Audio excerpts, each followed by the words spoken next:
Hello बच्चों, good morning. मैं physics का बहुत इम्पोर्टेंट और इंटरेस्टिंग चैप्टर स्टार्ट कर रहा हूँ। मैं आपको रेक्टिलिनियर मोशन और motion in straight line given by Galileo. आपने पढ़ा होगा, सुना था, the important branch of mechanics, important branch of physics is mechanics. Physics की सबसे इम्पोर्टेंट ब्रांच मैकेनिक्स है, ओल्डेस्ट ब्रांच फिजिक्स की मैकेनिक्स है। Mechanics are divided into 4 parts. Mechanics को 4 भागों में बांटा है। मैकेनिक्स की वो वाली ब्रांच जिसमें हम किसी ऑब्जेक्ट की मोशन को स्टडी करते हैं without cause. A branch of mechanics in which we study motion of object without studying the cause of motion called Galilean mechanics। इसीलिए चैप्टर पर नाम लिखा है Galileo. As rectilinear motion, circular motion, projectile motion called Galilean mechanics और kinematics. ही studied Galileo नामक scientist ने straight line motion और rectilinear motion को स्टडी किया with the help of distance, displacement, speed, velocity, acceleration, inertia and friction. तो इस chapter के अंदर, इस पूरे चैप्टर के अंदर केवल इन 5 टॉपिकों को हम डिस्कस करेंगे। एक तो डिस्टेंस, दूसरा displacement, third speed, fourth velocity, fifth acceleration. पूरा चैप्टर केवल इन्हीं 5 टॉपिकों पर बेस्ड है और हम डिस्कस करेंगे। गैलीलियो की इक्वेशन पढ़ी थी आपने, equation of motion. Galilean equation बोलते हैं उनको, equation of motion. v equal to u plus at, s equal to ut plus half at square, v square बराबर u स्क्वायर प्लस 2as। ये शायद मेरे ख्याल से आपने क्लास 9th में ये इक्वेशन ऑफ मोशन भी पढ़ी थी, जिनको गैलीलियो के नाम से, गैलीलियन इक्वेशन के नाम से हम जानते हैं। ठीक है ना। मैं स्टार्ट करता हूँ। किसकी बात कर रहा हूँ? Chapter rectilinear motion. Rectilinear motion Galilean mechanics का पार्ट है ये।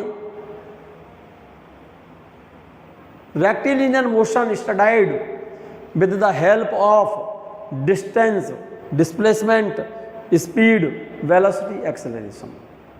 बस केवल इन 5 टॉपिकों की पूरे चैप्टर के अंदर बात करूंगा, इसके एक्स्ट्रा और कोई बात नहीं करूंगा।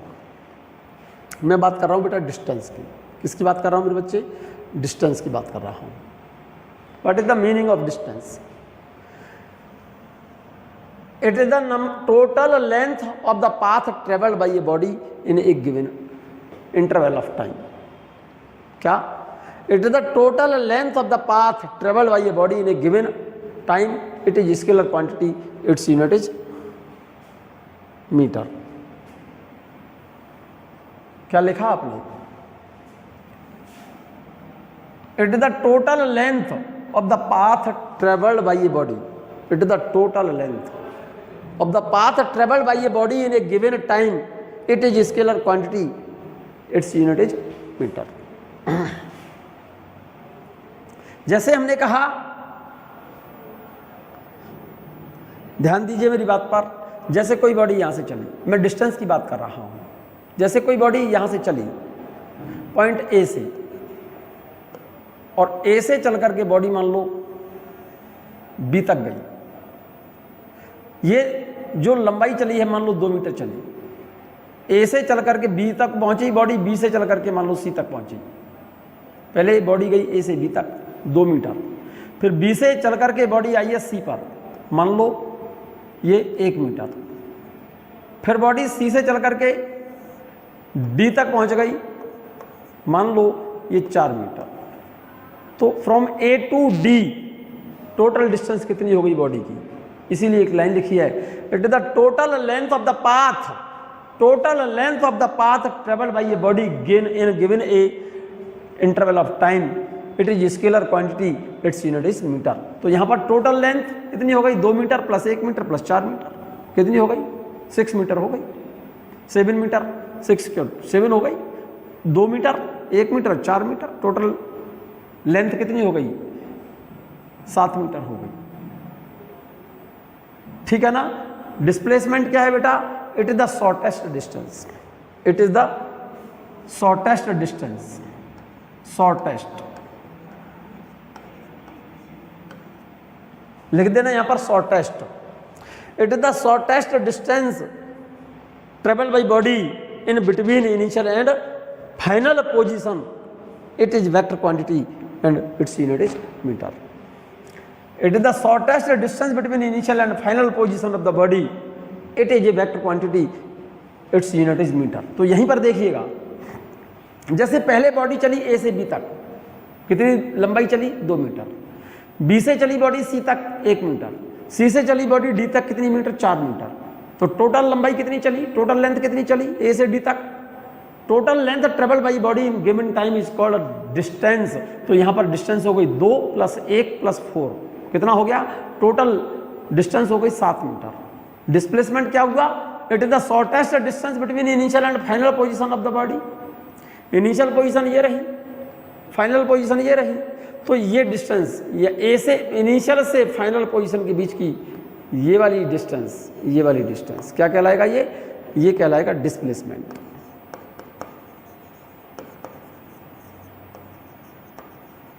यहां से यहां तक की जो डिस्टेंस है, ये डिस्टेंस ना बोल करके इसको क्या बोलेंगे, displacement. The shortest distance between initial to final position of the body is called displacement and the total length travelled by body in a given time is called distance. Distance is scalar quantity. Distance कैसी quantity है, scalar quantity है, जबकि displacement vector quantity है। Vector में आपने direction दे दी ना, आपने बोला ना initial to final position, it is the shortest distance between initial to final. Initial से फाइनल की तरफ डायरेक्शन दे दो, वेक्टर क्वांटिटी है। कैसी क्वांटिटी है, वेक्टर क्वांटिटी है। फिर से बोल रहा हूं, सुनो, रेक्टिलिनियर मोशन चैप्टर स्टार्ट कर रहा हूं। फिजिक्स का सबसे इंपॉर्टेंट और सिंपल चैप्टर है, गैलीलियन मैकेनिक्स का पार्ट है। गैलीलियन मैकेनिक्स जानते हैं आप, नहीं जानते हैं तो सुन लें। A branch of mechanics in which we study motion of object as rectilinear motion, circular motion, projectile motion without studying the cause of motion, called Galilean mechanics or kinematics. He studied with the help of distance, displacement, speed, velocity, acceleration etcetera. For it he gave 3 equation of motion, Galilean equation कहते हैं इनको हम। v = u + at, s = ut + ½ at square, ठीक है ना। Third equation पढ़ी होगी, v² = u² + 2as। चलिए चैप्टर स्टार्ट करते हैं। रेक्टिलिनियर मोशन गैलीलियन मैकेनिक्स का पार्ट है।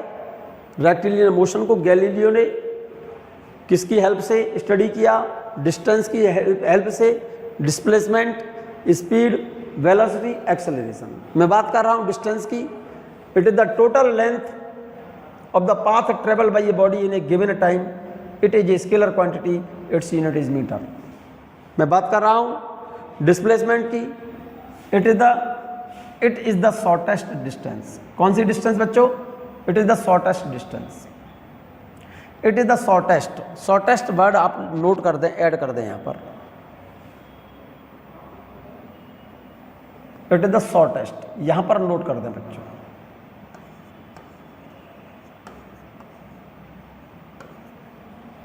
It is the shortest distance, it is the shortest distance between initial and final position of the body, it is vector quantity, its unit is metre.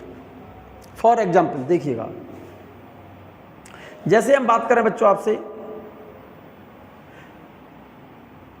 जैसे कोई body circular motion कर रही है, कोई body point A से circular path पर point B तक गई और यहां से यहां तक चलने में जो एंगल ट्रेवल किया उसने कितना 60 डिग्री ये वाला। तो मेरे ख्याल से जो डिस्टेंस चल रही है ना बॉडी, यहां से यहां तक, यहां से यहां तक जो डिस्टेंस चल रही है ये वाली बॉडी, ए से बी तक ये वाली डिस्टेंस, ये वाली लंबाई, length, it is called distance. और मेरे ख्याल से ये वाली जो डिस्टेंस है ना, पूरी सर्किल में टोटल डिस्टेंस होती है 2πr, और टोटल सर्किल का एंगल होता है 360, और ये एंगल कितना है 60 डिग्री। तो 60 डिग्री टोटल 360 डिग्री का 1/6 पार्ट है। तो इसका मतलब ए से बी तक जो डिस्टेंस है ना, ये वाली डिस्टेंस, यहाँ से यहाँ तक कर्व पाथ पर जो डिस्टेंस होगी, डिस्टेंस होगी 2πr/6, क्योंकि ये एंगल टोटल एंगल का 1/6 पार्ट है। तो ये वाली जो लंबाई होगी, ये वाली जो डिस्टेंस होगी, ये पूरी डिस्टेंस की 1/6 पार्ट होगी। पूरी डिस्टेंस कितनी है 2πr, तो ये डिस्टेंस कितनी हो गई 2πr/6। तो डिस्टेंस तो हो गई ए से बी तक πr/3, क्योंकि 2 से 6 3 बार कट जाएगा ना। और ए से बी तक डिस्प्लेसमेंट कितना हुआ, ये डिस्टेंस r, ये भी डिस्टेंस r, ये एंगल 60 है, तो ये भी एंगल 60 होंगे, क्योंकि ये दोनों साइड बराबर हैं। तो मेरे ख्याल से ये डिस्टेंस r है, ये r है, तो ये भी डिस्टेंस क्या होनी चाहिए r। This is the shortest distance between, it is the shortest distance between initial to final position of the body is called displacement. So in this figure distance from A to B is 2πr/6, πr/3, and displacement from A to B initial to final position is r। ये r है, ये r है, तो ये भी r होगा displacement. ठीक है, एक जनरल फॉर्मूला बता रहा हूं, नोट करके आप इसको वो कर लें, अंडरलाइन कर लें, ध्यान से सुनो। एक विशेष इंपोर्टेंट नोट, सर्कुलर पाथ पर डिस्प्लेसमेंट का फॉर्मूला बता रहा हूं, ये नोट कर लो सब बच्चे। अगर कोई पार्टिकल सर्कुलर मोशन कर रहा हो, in a circular motion, if a particle move in circular path and angle travelled by the particle is theta from A to B, तो ए से बी तक के लिए डिस्प्लेसमेंट कितना होगा, ये डिस्प्लेसमेंट हुआ इतना, ये डिस्टेंस r है और ये भी डिस्टेंस r है बच्चों। तो ये डिस्प्लेसमेंट कितना हुआ, ये वाला, इस डिस्प्लेसमेंट की बात कर रहा हूं मैं। This is the displacement. Displacement को मैंने डेल्टा r से शो कर दिया, मान जाओ डेल्टा r, और इस डेल्टा r के लिए फॉर्मूला बता रहा हूं मैं, आप याद रखना। डेल्टा r को क्या बोल रहा हूं मैं, इसको डिस्प्लेसमेंट। इसके लिए फॉर्मूला लिख लो 2r sin θ/2। जैसे यहां पर एंगल कितना है, ए से बी तक डिस्टेंस तो हम निकाल ली 60 डिग्री एंगल पर, ये टोटल एंगल 360 था, ये एंगल कितना है 60 है, तो 60 डिग्री जो एंगल है टोटल एंगल का 1/6 पार्ट है, तो ए से बी तक की डिस्टेंस हो जाएगी 2πr/6 πr/3। लेकिन डिस्प्लेसमेंट r कैसे आया, ये r, ये भी डिस्टेंस r होगी, ये displacement shortest distance between initial to final position of the particle is called displacement. अब यहां से हम निकाल पाएंगे, नहीं निकाल पाए तो डायरेक्ट इस फॉर्मूले को इस्तेमाल कर लो आप। यहां पर एंगल कितना है 60 है, तो यहां पर लिख दो, तो डिस्प्लेसमेंट कितना हो गया from A to B in first figure, delta r is equal to 2r sine theta कितना है, यहां पर कितना एंगल है 60 है, 60/2 कितना हो गया 30, साइन 30 की वैल्यू कितनी होती है 1/2, 2r इंटू 1/2, तो डिस्प्लेसमेंट आ गया मेरे बच्चे r। In second figure distance देखिएगा फ्रॉम ए टू बी, ये वाली डिस्टेंस कितनी होगी, ए से बी तक ये वाली डिस्टेंस कितनी होगी, ये वाली डिस्टेंस, ये तो डिस्टेंस है, और ये वाली डिस्टेंस मेरे ख्याल से ये एंगल 90 है, टोटल एंगल का ये एंगल 1/4 है, तो ये डिस्टेंस टोटल डिस्टेंस का 1/4 होगी। टोटल डिस्टेंस कितनी है 2πr/4, तो πr/2, ये डिस्टेंस हो गई πr/2। डिस्प्लेसमेंट ये वाला r√2 कैसे आया, ये एंगल कितना है 90 डिग्री। इस एंगल को इस फॉर्मूले में लगा दो, रिजल्ट यही आएगा आपका, लगा के देख लो सेकंड पार्ट में। डिस्प्लेसमेंट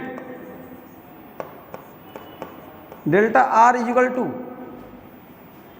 2r, ये एंगल कितना है 90, साइन थीटा अपॉन 2, साइन 90/2 का मतलब कितना हो गया साइन 45, साइन 45 की value trigonometric ratio for some angle पढ़े होंगे आपने, साइन 45 की वैल्यू होती है 1/√2 और इस √2 से √2 टाइम्स कट गया, मेरे ख्याल से ये वैल्यू आ रही है r√2। In figure third figure में देखिएगा distance from A to B, मेरे ख्याल से आधा सर्किल हो गया, ये सेमी सर्किल, तो ये वाली डिस्टेंस हो गई टोटल का आधा। टोटल कितनी डिस्टेंस थी 2πr, उसका आधा कितना हो गया πr, तो डिस्टेंस तो हो गई मेरे बच्चे πr। और ए से बी तक डिस्प्लेसमेंट कितना हो गया, it is the shortest distance between initial to final position, तो ये मेरे ख्याल से ये वाली डिस्टेंस क्या है, शॉर्टेस्ट डिस्टेंस है। इसको बोलेंगे डिस्प्लेसमेंट कितना आ गया, ये डिस्टेंस आर है, ये भी आर है, तो ये डिस्प्लेसमेंट हो गया बच्चे 2r। अगर निकालना चाहते हो इस फॉर्मूले से, इससे भी निकल आएगा, देखिएगा डिस्प्लेसमेंट का फॉर्मूला 2r साइन 180, एंगल कितना है 180, 180/2, साइन 180/2 का मतलब साइन 90, साइन 90 की वैल्यू होती है 1, तो डिस्प्लेसमेंट आएगा 2r। थर्ड फिगर में देख लो, थर्ड फिगर में डिस्प्लेसमेंट देख लो,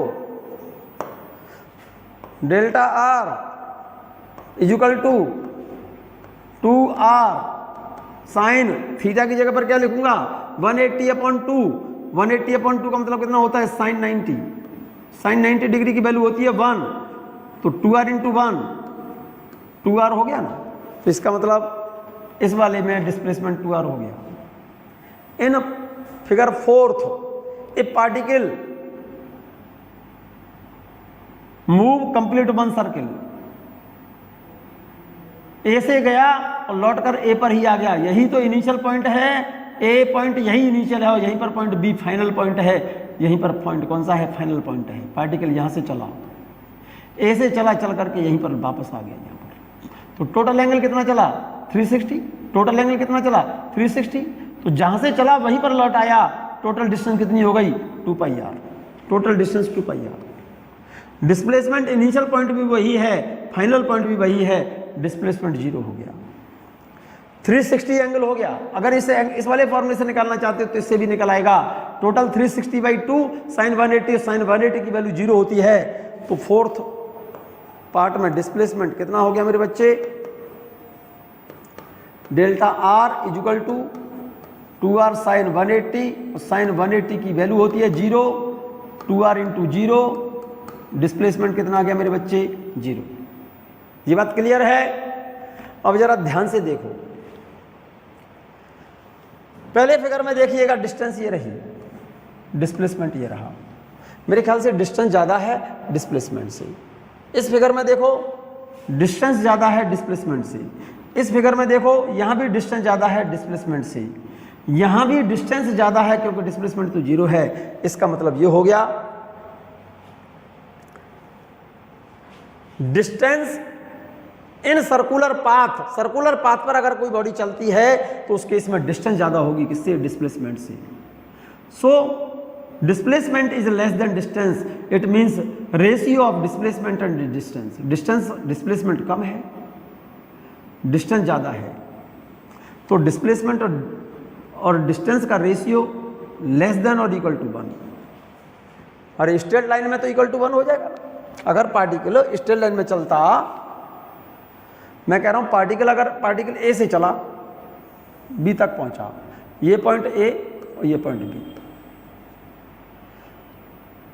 स्ट्रेट लाइन में जा रहा है ए से बी तक, तो ये डिस्टेंस मान लो कितनी है, यहां पर डिस्टेंस x है, मान लो यहां से यहां तक की डिस्टेंस x है, तो इनिशियल पॉइंट ये रहा, फाइनल पॉइंट ये रहा। स्ट्रेट लाइन मोशन में, स्ट्रेट लाइन में मेरे ख्याल से इस जगह पर डिस्प्लेसमेंट भी कितना है x है, तो इसका मतलब distance in straight line is equal to displacement, but in circular path distance greater than displacement, तो इसलिए वो लाइन लिखी है आपने, डिस्टेंस इक्वल टू और ग्रेटर देन सिंबल ऐसे लिखा है ना पे, डिस्टेंस इक्वल टू और greater than displacement. So ratio of distance upon displacement greater than और इक्वल टू 1, तो इसलिए रेशियो जो लिखा है आपने distance upon displacement, upon displacement.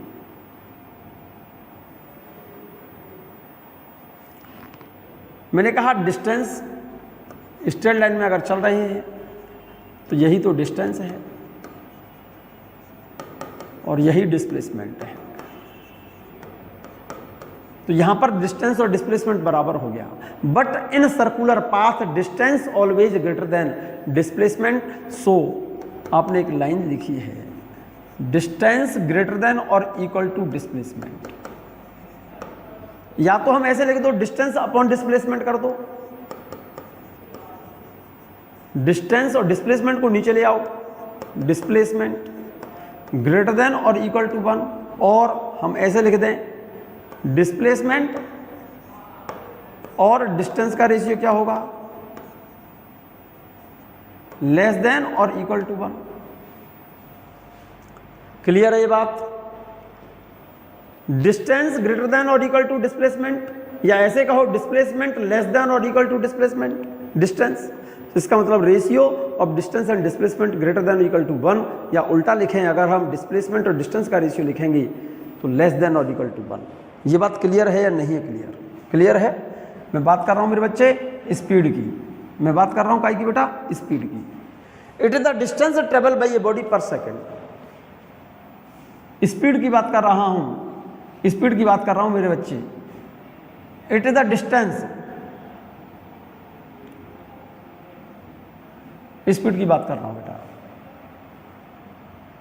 It is the distance travelled by a body, it is the distance travelled by a body per second, it is scalar quantity, its unit is metre per second. Speed is equal to distance upon time. If a body travel equal distance in equal interval of time, अगर कोई body, if a body travel equal distance in equal interval of time then it has constant और uniform speed. समान समय में समान दूरी चलती है अगर कोई बॉडी, तो उसकी स्पीड क्या रहेगी मेरे बच्चे? कांस्टेंट रहेगी। जैसे 1 सेकंड में 10 मीटर, तो अगले 1 सेकंड में फिर 10 मीटर, फिर अगले 1 सेकंड में फिर 10 मीटर। इसका मतलब यूनिफॉर्म स्पीड हो गई। If a body travels unequal distance in equal time, if a body travel unequal distance in equal time, जैसे 1 सेकंड में पहले चली बॉडी 10 मीटर, अगले 1 सेकंड में चल रही है 12 मीटर, अगले 1 सेकंड में चल रही है 15 मीटर, अगले 1 सेकंड में चल रही है 20 मीटर, तो समान तो नहीं है, तो इसका मतलब नॉन यूनिफॉर्म कहेंगे ना। If a body travel unequal distance in equal interval of time then its speed is variable और नॉन यूनिफॉर्म। एवरेज स्पीड का फॉर्मूला होता है मेरे बच्चे total distance upon total time. Average speed equal to होता है total distance upon total time. For example एक question देखो, एक क्वेश्चन देखिएगा सिंपल सा। If a body goes from A to B with speed 20 metre per second, इस speed को आप a body move from A to B, मान लो ये डिस्टेंस x1 मान लो, ए से बी तक की दूरी x1 मान लो, और स्पीड से चल रही है मान लो v1 स्पीड से। कितनी स्पीड है इसकी? 20 metre per second. And come back from B to A, B से चल करके फिर वापस आ गई ए पर with speed 30 metre per second. इस स्पीड को v2 मान लो, और इस डिस्टेंस को आपने जाने में डिस्टेंस x है, तो आने में भी डिस्टेंस x होगी, क्योंकि ए से बी तक गई है और बी से लौट कर फिर ए पर वापस आ गई, सेम पॉइंट पर वापस आ गई। तो जाने में डिस्टेंस कितनी है? x, और लौटने में भी डिस्टेंस x, तो इस डिस्टेंस को x2 इक्वल टू x का हो।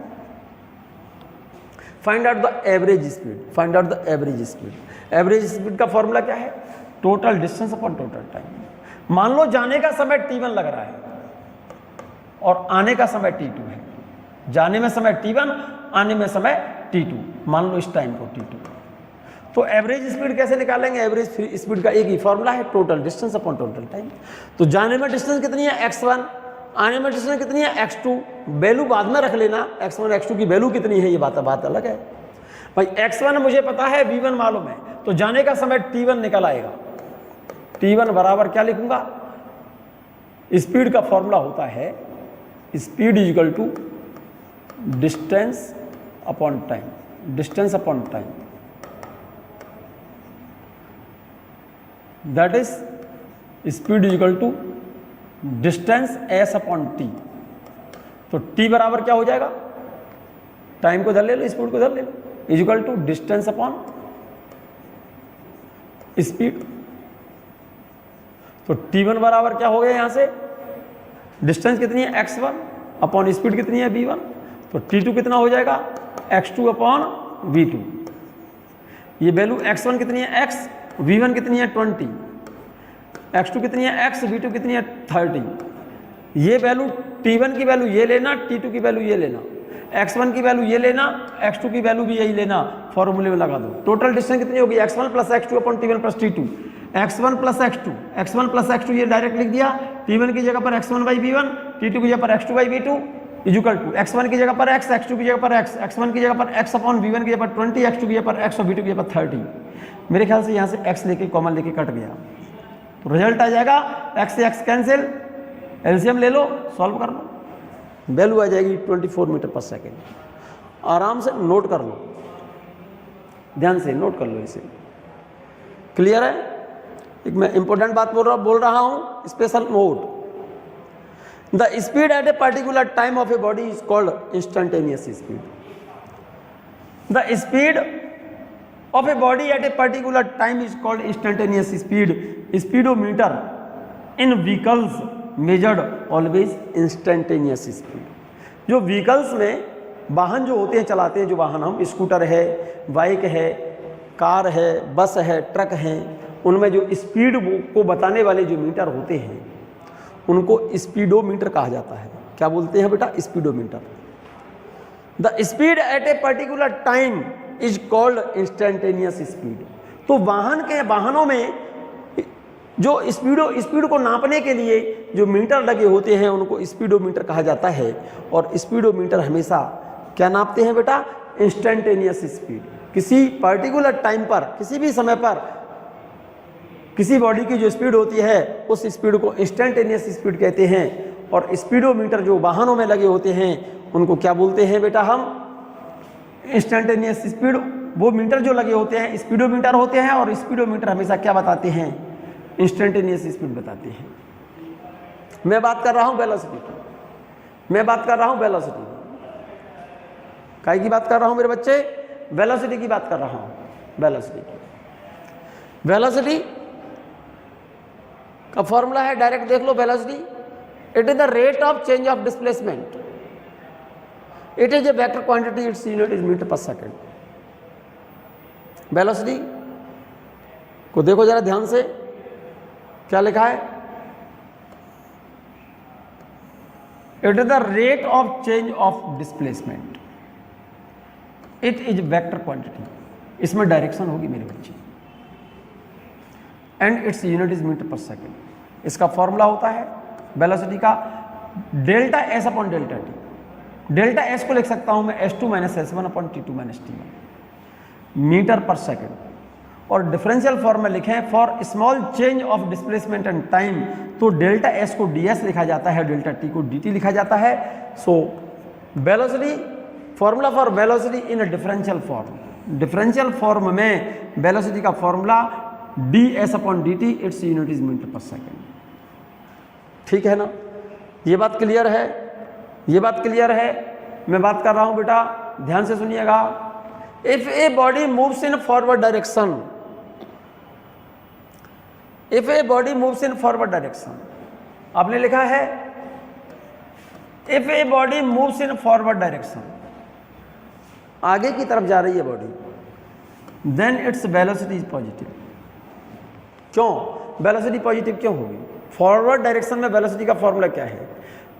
वेलोसिटी का फॉर्मूला है delta S upon delta T, s2 minus s1 upon t2 minus t1। जरा गौर से देखना आप, आपने लिखा if a body moves in forward direction then its velocity is positive. अगर कोई बॉडी फॉरवर्ड डायरेक्शन में जा रही है, आगे की तरफ जा रही है, तो वेलोसिटी इसकी पॉजिटिव होगी। वेलोसिटी पॉजिटिव कब होगी, यहां से फॉर्मूला देखो, ये रहा। ये वैल्यू पॉजिटिव कब होगी, जब S2 ग्रेटर देन S1 होगी। S2 greater than X1। S2 में से T2 तो हमेशा T1 से ज्यादा ही होगा, टाइम तो हमेशा बढ़ता है, T2 तो कभी T1 से कम होगा ही नहीं। अगर S2 ज्यादा है S1 से, it means body is moving in forward direction, then velocity of body is positive. It means body is moving in forward direction, क्योंकि S2 ज्यादा है S1 से, बाद का डिस्प्लेसमेंट बढ़ रहा है, इसका मतलब बॉडी आगे जा रही है, और बॉडी जब आगे जा रही है तो वेलोसिटी पॉजिटिव होगी। तो इस वाली वैल्यू को ध्यान दो, इस वाली लाइन को ध्यान दो। किसी क्वेश्चन में वेलोसिटी पॉजिटिव है, positive velocity means body is moving in forward direction if S2 less than S1, if S2 less than S1। बाद का डिस्प्लेसमेंट कम है, पहले वाले डिस्प्लेसमेंट से इसका मतलब क्या हो गया, बॉडी इज कमिंग बैक। उस केस में वेलोसिटी कैसी आएगी मेरे बच्चा, negative. Negative velocity means body is coming back, positive velocity means body is moving in forward direction. Clear है? If a body moving in forward direction then its velocity is positive. तो positive velocity के positive sign से हम क्या समझेंगे कि body आगे जा रही है। If a body is coming back then its velocity is negative. Velocity के नेगेटिव साइन से हम क्या समझेंगे कि बॉडी वापस आ रही है, coming back. Velocity is a vector quantity, velocity is vector quantity, it has magnitude and direction both. Velocity कैसी क्वांटिटी है, वेक्टर क्वांटिटी है, इसमें डायरेक्शन और मैग्नीट्यूड दोनों होते हैं मेरे बच्चे, डायरेक्शन और मैग्नीट्यूड दोनों होते हैं। So speed plus direction equal to velocity होता है। स्पीड प्लस डायरेक्शन,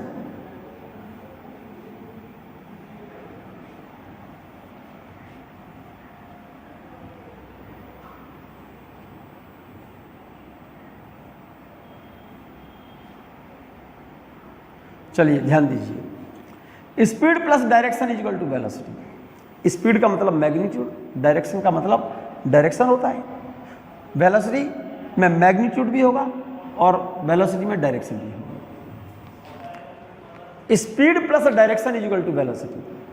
देखो जरा गौर से इस पॉइंट को, अगर हम स्पीड बदल दें तो वेलोसिटी बदल जाएगी, केवल डायरेक्शन बदल दें तो वेलोसिटी बदल जाएगी, या फिर स्पीड और डायरेक्शन दोनों बदल दें तब भी वेलोसिटी बदल जाएगी।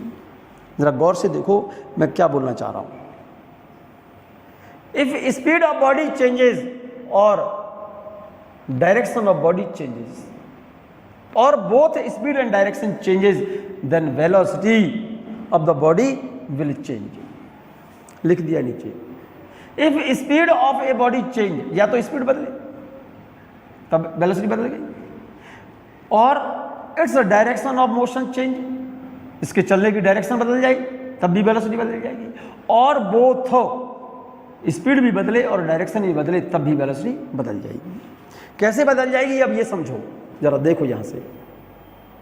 जैसे कोई बॉडी, ध्यान दीजिए मेरी बात पर, ये मैं बोल रहा हूं डायरेक्शन ईस्ट, ये बोल रहा हूं वेस्ट, ये बोल रहा हूं नॉर्थ, ये बोल रहा हूं साउथ। ध्यान से सुनिएगा, जैसे कोई बॉडी यहां से चली, ओरिजिन से चली,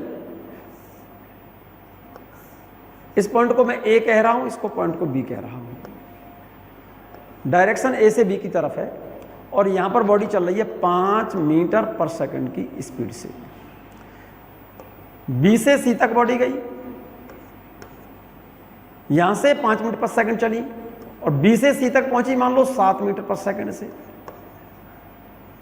तो यहां क्या बदला, यहां पर क्या चीज चेंज हो गई, डायरेक्शन चेंज हुई या स्पीड चेंज हुई? भाई डायरेक्शन तो सेम है। तो इस केस में क्या बदला, इस केस में क्या बदला, स्पीड बदल गई। यहां पर पहले 5 थी, अब कितनी है, 7।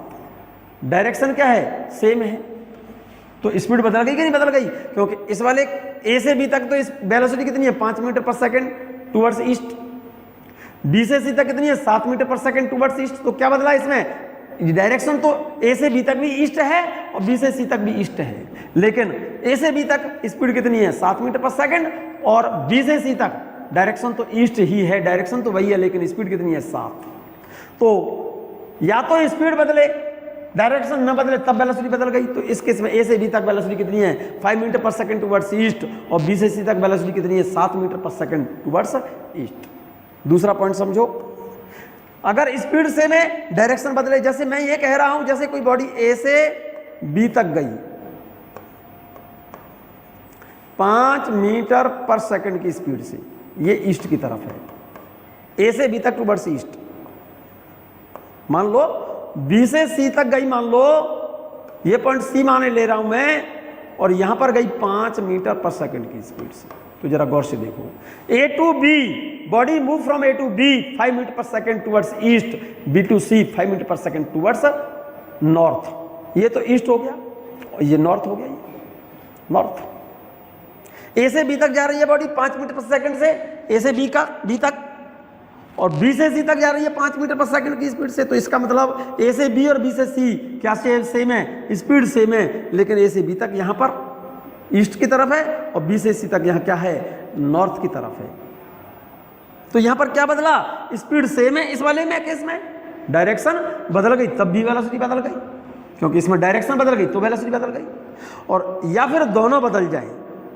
दोनों बदलने का मतलब क्या है बेटा, दोनों बदलने का मतलब क्या है,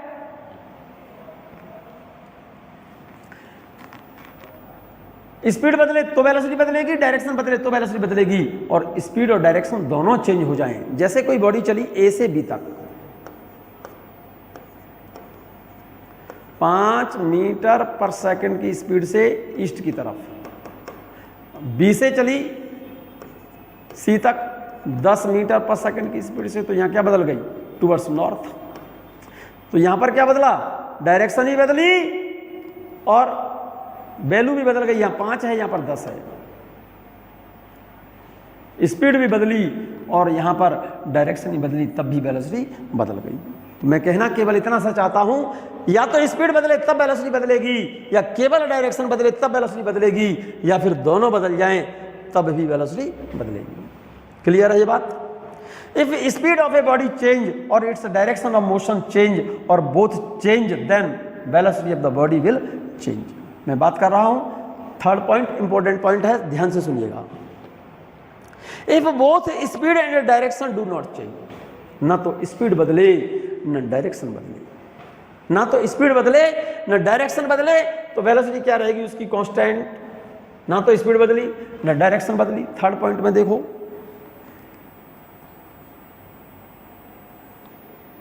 if both speed and direction do not change, जैसे कोई बॉडी चली ए से बी तक ईस्ट की तरफ, ये ईस्ट है, और ये चली 5 मीटर पर सेकंड की स्पीड से, डायरेक्शन चल गई ईस्ट की तरफ। बी से चली सी तक,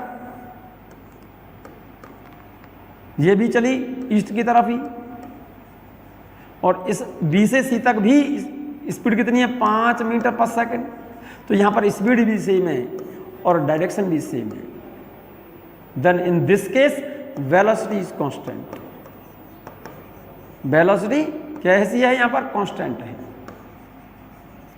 क्लियर हो गई बात। ये एक बहुत छोटा सा इंपॉर्टेंट पॉइंट, जैसे if a body thrown from earth in upward direction, किसी बॉडी को अर्थ से फेंका है ऊपर की ओर, एच हाइट गई और एच हाइट लौट करके आ गई। एच हाइट तो गई ऊपर और एच हाइट ऊपर से नीचे आ गई। तो क्वेश्चन में पूछ रहा है find out the average velocity. Average velocity क्या होगी, 0। क्यों? अरे किसी बॉडी को हमने नीचे से ऊपर थ्रो कर दिया, यहां से बॉडी को हमने ऊपर फेंक दिया, एच हाइट ऊपर गई और एच हाइट लौट करके नीचे आ गई। एच हाइट गई और एच हाइट आ गई, तो नेट डिस्प्लेसमेंट यहां पर कितना होगा, 0। तो एवरेज वेलोसिटी कितनी हो गई, क्योंकि एवरेज वेलोसिटी का फॉर्मूला क्या होगा, डिस्प्लेसमेंट अपॉन टाइम। तो यहां पर एवरेज वेलोसिटी 0 हो गई। एवरेज स्पीड कितनी हो गई, टोटल डिस्टेंस कितनी है, एच हाइट ऊपर और एच नीचे, तो टोटल डिस्टेंस कितनी हो गई, 2h। मान लो जाने और आने में टाइम लगा t, तो एवरेज स्पीड कितनी हो गई, 2h/t। अगला एग्जाम्पल देखो, कोई बॉडी जैसे ए से चली और इसी जगह पर आ गई, ए से चली सर्कुलर पाथ को घूम करके अपनी उसी पॉइंट पर आ गई, नेट डिस्प्लेसमेंट कितना हुआ? 0। तो average velocity in complete one rotation average velocity 0, but average speed not 0। Average speed कितनी होगी? टोटल डिस्टेंस कितनी है? 2πr अपॉन, मान लो एक चक्कर लगाने में टाइम t है, तो एवरेज स्पीड कितनी हो गई? 2πr upon v। तो यहाँ पर एक बात देखी थी आपने, ध्यान हो तो, स्पीड का फॉर्मूला क्या है? Distance upon time, distance upon time. और वेलोसिटी का फॉर्मूला क्या है मेरे बच्चे? वेलोसिटी का फॉर्मूला होता है displacement upon time, displacement upon time. आपने लिखा था पहले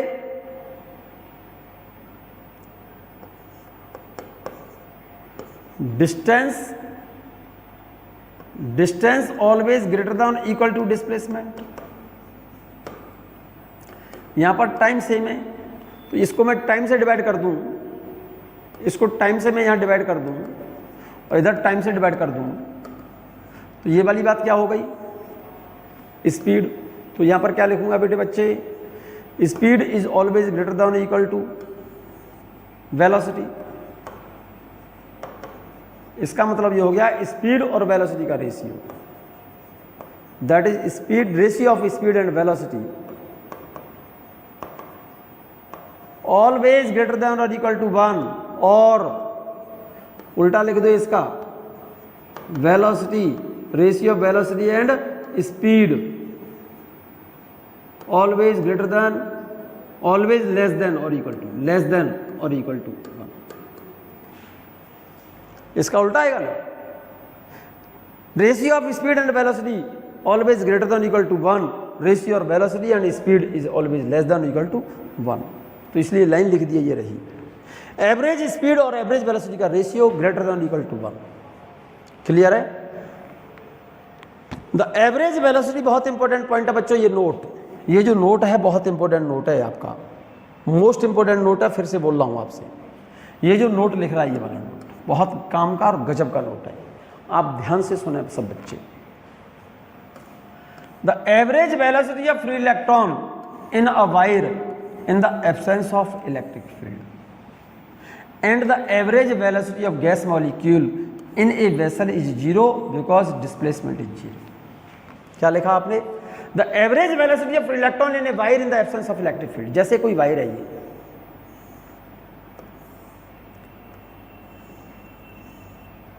वायर के अंदर क्या होते हैं मेरे बच्चे? एटम। ये देख रहे हैं ना, बड़े बड़े से बताइए मैंने, ये रही, ये एटम्स हैं। और ये क्या चीज़ है? छोटे छोटे से नन्हे नन्हे, छोटे छोटे नन्हे नन्हे मुन्ने मुन्ने फ्री इलेक्ट्रॉन्स होते हैं। ये क्या होते हैं? Free electrons. जब हमने इस वायर को किसी बैटरी से कनेक्ट नहीं किया, जब हमने इस वायर को किसी बैटरी से नहीं जोड़ा, अभी जोड़ा नहीं, तो इसके अंदर जो फ्री इलेक्ट्रॉन होते हैं वो क्या करते हैं? रैंडम मोशन करते हैं। कोई इलेक्ट्रॉन इधर गया, इससे टकराया, फिर इधर गया, ये दर दर की ठोकरें खाते फिरते हैं बेचारे, कभी इधर गया, कभी इधर, लौट करके फिर वहीं आ गया। In the absence of external electric field, electric field नहीं लगाने का मतलब है बैटरी से जब हमने कनेक्ट नहीं किया है, तो इन फ्री इलेक्ट्रॉन की, जहां से इलेक्ट्रॉन चला, कभी न कभी तो लौट कर वहां आएगा, नेट डिस्प्लेसमेंट उसका क्या होगा? So average velocity of free electron in a metal in the absence of electric field, average velocity 0 होती है। Average velocity of free electron in the absence of electric field is 0। ठीक है? And average velocity of gas molecule in a vessel, जैसे कोई vessel है, ये कोई बर्तन है, उसमें गैस मॉलिक्यूल भरे हुए हैं। क्या भरे हुए हैं? गैस के मॉलिक्यूल। कोई बर्तन है ये, और इसमें क्या है? ये गैस मॉलिक्यूल। और बर्तन के अंदर जो गैस के मॉलिक्यूल होते हैं वो क्या करते हैं मेरे बच्चे? एक ही डायरेक्शन में तो नहीं चलते। कौन सी मोशन करते हैं? रैंडम मोशन करते हैं। कभी न कभी तो लौट करके वहां आएगा। तो इसका नेट डिस्प्लेसमेंट क्या होगा? मॉलिक्यूल का, गैस के, किसी बर्तन के अंदर गैस के मॉलिक्यूल का नेट डिस्प्लेसमेंट 0 होने की वजह से गैस मॉलिक्यूल की एवरेज वेलोसिटी क्या होती है मेरे बच्चे? 0 होती है। इसीलिए यहाँ पर लाइन लिखी है, the average velocity of electron in A metals in the absence of electric field and the average velocity of gas molecule in a vessel is 0 because displacement is 0. मैं बात कर रहा हूँ instantaneous velocity, it is the velocity of a body at a particular time. किसी body की velocity किसी particular time पर जो वेलोसिटी होती है उस वेलोसिटी को बोलते हैं इंस्टेंटेनियस वेलोसिटी। कौन सी वेलोसिटी बोलते हैं मेरे बच्चे? इंस्टेंटेनियस वेलोसिटी बोलते हैं उसको। कौन सी वेलोसिटी बोलते हैं? इंस्टेंटेनियस वेलोसिटी बोलते हैं उसको। ठीक है ना मेरे भाई? मैं बात कर रहा हूं एक्सेलरेशन की। क्या बेटा? एक्सेलरेशन, एक्सेलरेशन की बात कर रहा हूं।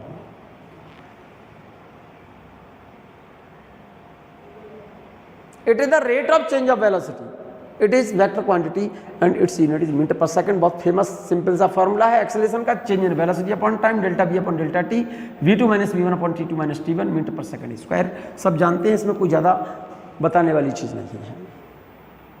यहाँ से आगे जो बता रहा हूँ वो इंपॉर्टेंट बात है, उसको ध्यान दें। For small change of velocity and small change of time, इसको डिफरेंशियल फॉर्म में लिखा जाता है v equal to delta V upon delta T, it's unit is metre per second square. ये डिफरेंशियल फॉर्म में है। जरा इस फॉर्मूले को गौर से देखो। t2 तो हमेशा ज़्यादा होगा t1 से, टाइम तो हमेशा बढ़ेगा ही बढ़ेगा, टाइम तो घटता नहीं है कभी। v2 अगर ज़्यादा है v1 से तो एक्सेलरेशन a की वैल्यू पॉजिटिव आएगी, और पॉजिटिव a की वैल्यू अगर पॉजिटिव है, एक्सेलरेशन पॉजिटिव है। इसका मतलब होता है a एक्सेलरेशन पूरा शब्द लिख देना। ये पॉजिटिव एक्सेलरेशन का मतलब होता है v2 ज़्यादा है v1 से, का मतलब increasing velocity upon time, increasing velocity upon second लिखा है ना, तो t2 माइनस t1, ये तो सेकंड में ज़्यादा ही, t2 तो हमेशा ज़्यादा होगा t1 से। v2 ज़्यादा है v1 से, इसका मतलब वेलोसिटी इंक्रीज हो रही है। वेलोसिटी इंक्रीज हो रही है तो उसे एक्सेलरेशन पॉजिटिव a की वैल्यू पॉजिटिव आएगी तो उसे एक्सेलरेशन बोलते हैं। और अगर v2 कम है v1 से, इसका मतलब वेलोसिटी डिक्रीज हो रही है, वेलोसिटी घट रही है। वेलोसिटी घटेगी, v2 की वैल्यू कम होगी v1 से, तो a की वैल्यू नेगेटिव होगी, तो नेगेटिव एक्सेलरेशन को बोला जाता है रिटार्डेशन, या फिर इसे बोलते हैं डी एक्सेलरेशन। और डी एक्सेलरेशन तभी बोलेंगे जब v2 कम हो रहा हो v1 से, मतलब वेलोसिटी डिक्रीज वेलोसिटी हो, वेलोसिटी डिक्रीज हो तब उसे रिटार्डेशन कहा जाता है, और वेलोसिटी इंक्रीज हो तो उसे एक्सेलरेशन कहा जाता है। ठीक है नहीं? इंस्टेंटेनियस एक्सेलरेशन क्या होता है मेरे बच्चे? It is the acceleration of a body at a particular time is called instantaneous acceleration. And average acceleration एक ही फॉर्मूला है, total change in velocity upon total time. Average acceleration का फॉर्मूला है total change in velocity upon total time, total change in velocity upon total time. ठीक है ना? ठीक है। और एक और छोटा सा इंपॉर्टेंट पॉइंट, ये पॉइंट बताने से पहले बच्चों जितना मैंने बोला है उसको आप थोड़ा सा पढ़ लें, रिवाइज कर लें।